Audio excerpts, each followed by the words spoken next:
Seriously, every day I feel as though I live in the soap opera The Days of Our Lives. Dude, I mean, I'm gonna be honest.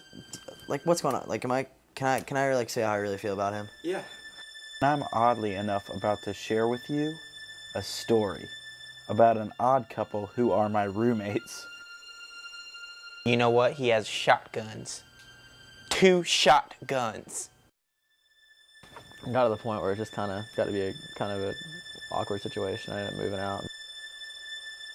And I know it's kind of strange, but I find that we can all learn a little something through the relationships we see around us. Nathan Edwards is one of my glorious roommates, in which he displays a father figure in our household. And I think it's only because he looks like an older man, and sometimes he's a control freak. But all the way from Clewiston, Florida, Nathan has a very relaxed approach towards life, and usually shows affection to only those he loves. He's always living in the present, and no matter what the circumstances are, I think he handles himself pretty well.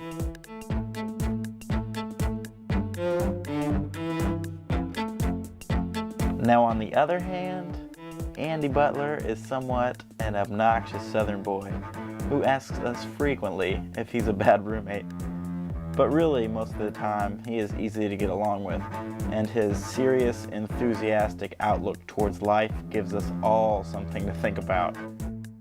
I think you all are going to be a little surprised when these two are side by side. If you like them, great, but if not, no big deal. This is my story about a couple of characters who I happen to live with.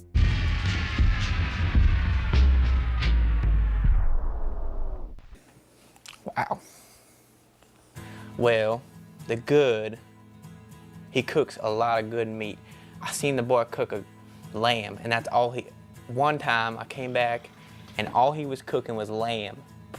Lamb chops, rack o' lamb, all in one night. It was 11 o'clock and he was cooking all this lamb, and that's all he was cooking. He cooks good meat.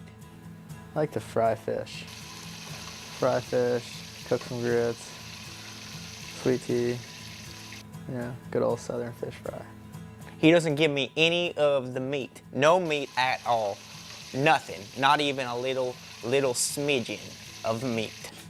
No meat at all. That's the bad. The good of Andy being a roommate. Andy's a solid dude. Great guy. Usually smells pretty nice. Actually, usually smells really nice. He's always smells good. That's the best thing about Andy. The bad, I don't know. Sometimes he stinks up the bathroom really bad. Just, I don't know, something with his bowels just wrecks, that part of the house, several times a day. And you got to be careful. He's on a kind of a schedule, so you got to kind of know when it's going to happen.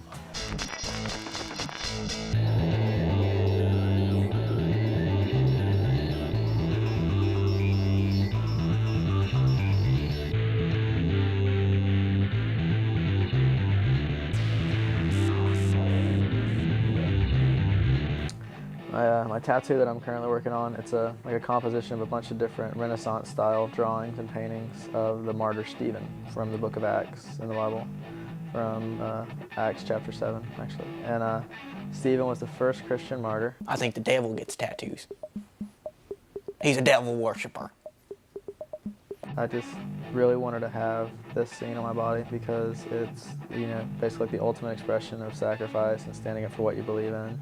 The other night, Thursday night at Bible study, I had everybody in my Bible study, everybody at the First Baptist Church of St. Augustine praying for Nathan because he's getting a tattoo. Because I know the devil worshipers get tattoos. So we were all praying for him and whatnot. Laying hands and whatnot. And, Stephen died for something that I firmly believe in. And I really think it's a really powerful tattoo just because it's one of the things you can't just look at it and not want to know what it is because it's just kind of a graphic scene. And I just really like that because it's something that would, people would be forced to say, what is that? And, I don't mind talking about it.